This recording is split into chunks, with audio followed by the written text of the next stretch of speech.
Ontem o goleiro Hugo Souza fez milagre pela equipe do Corinthians, simplesmente defendendo 3 pênaltis seguidos da equipe do Red Bull Bragantino.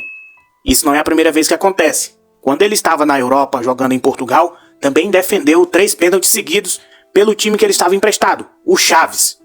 E agora, emprestado pelo Flamengo ao Corinthians, decidiu e classificou o time paulista para a próxima fase da Copa Sul-Americana.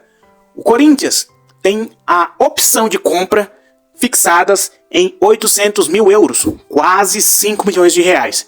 O empréstimo do Hugo Souza vai até o dia 31 de dezembro de 2024, mas o técnico do Corinthians já informou que não vai esperar até o fim do empréstimo. O Corinthians vai fazer o investimento antes que termine o contrato por empréstimo, ou seja, antes de 2025, tendo em vista que o contrato dele vai até dia 31 desse ano.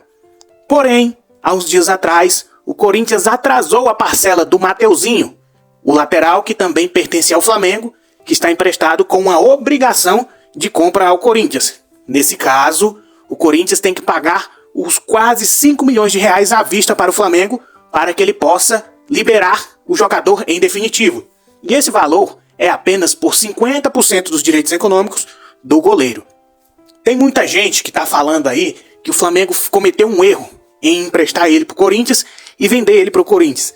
Mas o Hugo teve a sua oportunidade de mostrar o seu bom futebol no Flamengo. No começo ele até começou jogando bem, porém com o passar do tempo ele começou a falhar miseravelmente.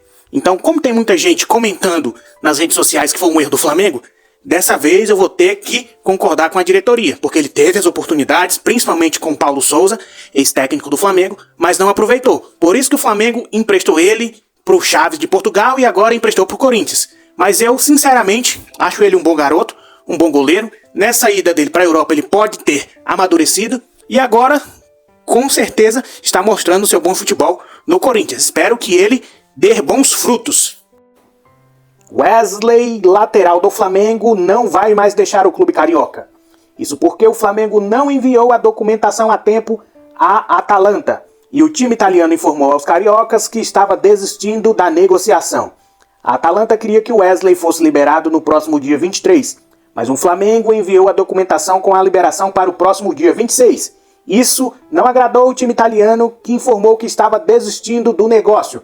Isso porque, se o Wesley fosse reprovado nos exames médicos na Itália, o time italiano não teria tempo para contratar um novo reforço e não conseguiria inscrever nas competições que o clube irá disputar. Então, nesse caso, a diretoria do Flamengo foi amadora. Isso porque eles queriam contar com o lateral para o próximo jogo da Libertadores contra o Bolívar, que vai acontecer amanhã, na quinta-feira, lá na Bolívia. Nesse caso, eu também ficaria puto se isso acontecesse com o Flamengo. Acontece que a diretoria, com esse monte de lesão, ficou preocupada e perdeu de ganhar 120 milhões de reais na venda de um lateral que nem titular absoluto não é. Então Wesley vai permanecer mais um tempo no Flamengo, até que, caso ele se valorize, entre em contato de novo com algum clube e o Flamengo consiga vender.